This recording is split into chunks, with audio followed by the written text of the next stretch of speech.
ಅಪ್ಪ ಗಣೇಶ ನಿನ್ನೆ ನಂಬ್ಕೊಂಡ್ ಬಂದಿದ್ದೀನಪ್ಪ. ನಮ್ಮ ಮಾವನಿಗೆ ಒಳ್ಳೆ ಬುದ್ಧಿ ಕೊಟ್ಟು ಅವ್ರ ಮಗಳನ್ನ ನನಗೆ ಕೊಟ್ಟು ಮದುವೆ ಮಾಡತ್ರ ಮಾಡಪ್ಪ. ನಿನ್ಗೆ 101 ತೆಂಗಿನಕಾಯಿ ಹೊಡಿತೀನಿ. ಸದ್ಯಕ್ಕೆ ಒಂದೇ ಒಂದು ನಿಂಬೆ ಹಣ್ಣಿದೆ, ಅಡ್ಜಸ್ಟ್ ಮಾಡ್ಕೊ. ತೆಂಗಿನಕಾಯಿ ಊಪಿ. ಗಿಣಿ ಶಾಸ್ತ್ರ ಕೇಳ್ರಿ. ಸಂಪಂಗಿ ರಾಮನಗರದ ಪಾನಿಪುರಿ ನಿಂಗಯ್ಯಂಗೆ ಪ್ಲೇವಿನ ಹೊಡೆಸಿದ್ಯಾರು? ಗದ್ದೆ ಕೆಲಸ ಮಾಡೋ ಸಿದ್ದೇಶನಿಗೆ ಥಂಡರ್ ಬಾಲ್ ಹೊಡೆಸಿದ್ಯಾರು? ನೀನಪ್ಪ? ನಾನಲ್ಲಪ್ಪ, ಈ ಗಿಣಿಯಪ್ಪ. ಈ ಗಿಣಿನ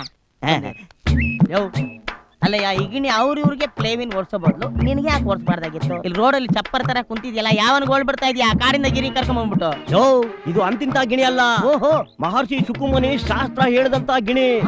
ಇದು ಏನೇ ಹೇಳಿದ್ರು ಸುಳ್ಳೇ ಆಗಲ್ಲ. ಸುಳ್ಳೇ ಆಗಲ್ಲ? ಹೌದು. ಸುಳ್ಳಾದ್ರೆ ಆಗ್ಬಿಟ್ರೆ ದಕ್ಷಿಣೆ ವಾಪಸ್. ಓದೇ ತಿನ್ನಕ್ ರೆಡಿನಾ? ಅದಕ್ಕೂ ರೆಡಿ. ಹೇಳ್ಸು ಮತ್ತೆ ಬೇಗ. ಗಿಣಿರಾಮ, ಇದು ನನ್ನ ಅಳುವು ಉಳಿವಿನ ಪ್ರಶ್ನೆ.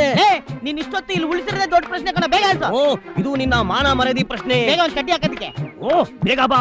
ಒಂದು ಭವಿಷ್ಯ ನುಡಿ. ಗಟ್ಮತ್ ನೋಡ್ಬಿಟ್ಟಾತು. ಅದು ನಿಂತರ ಪೋಲಿ ಅಲ್ಲ. ಗಿಣಿರಾಮ, ಒಂದು ಅದೃಷ್ಟದ ಕಾರ್ಡ್ ತೆಕ್ಕೊಡು. ಯಾವ ಲ್ಯಾಂಗ್ವೇಜ್ ನಿನ್ ಗಿಣಿದು? Multi language. ಕೊಡು ಗಿಣಿರಾಮ, ಕೊಡು.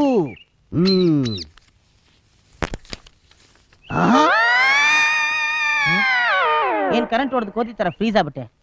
ಗಂಡ. ಗಂಡ? ಜಲಗಂಡ. ಅಮ್ಮವ್ರ ಗಂಡ ಕೇಳಿಸ್ಕೊಂಡಿದೀನಿ. ಇದ್ಯಾವ್ದು ಜಲಗಂಡ? ಏ ಮೂರ್ಖ, ಅಗ್ನಿಗಂಡ, ಸರ್ಪಗಂಡ, ವಾಯುಗಂಡ, ಈ ತರ ನಾನಾ ತರದ ಗಂಡಾಂತರಗಳಿವೆ. ನಿನಗೆ ನೀರಿನ ಗಂಡ ಇದೆ. ಇವನು ಪ್ರಳಯ ಕಾಲದ ವೀರಭದ್ರ, ಯಾವುದಕ್ಕೂ ಜಗದೇ ಇರೋ ಗುಂಡ. ಗುಂಡ, ನಿನಗೆ ನೀರಿನ ಗಂಡ ಇದೆ. ನೀರಿನಿಂದ ಹಲವಾರು ತೊಂದರೆಗಳನ್ನ ಅನುಭವಿಸ್ತೀಯ. ಶಾಂತಿ ಮಾಡಿಸಿಲ್ಲ ಅಂದ್ರೆ ಸಾವು ಬರೋ ಸಾಧ್ಯತೆ ಇದೆ. ಹೇಯ್, ಎದ್ದಳ ಮೇಲೆ, ಎದ್ದಳ ಮೇಲೆ. ರೈಟ್ ಹೇಳೋ. ನೀರಲ್ಲಿ ಗಂಟ ಇದೆ, ವಾಯು ಗಂಟ ಇದೆ, ಟ್ರೈನಲ್ಲಿ ಗಂಟ ಇದೆ, ಎಲ್ಲ ಗಂಟ ಇದೆ. ಶಾಂತಿ ಮಾಡ್ತೀವಿ ಅಂದ್ರೆ ಸಾಯಿಸ್ಬಿಡ್ತೀನಿ. ಜಲಗಂಡ ಅಂತ ಜಲಗಂಡ. ಏಯ್, ನೀನ್ ಇನ್ನೊಂದ್ಸಲಿ ಈ ಕಡೆ ಬಾರೋ. ಇರೋ 4 ಕೋದನ್ನ ಕೋಳಿ ಪುಕ್ಕ ಕಿತ್ತಾಕ್ಬಿಡ್ತೀನಿ.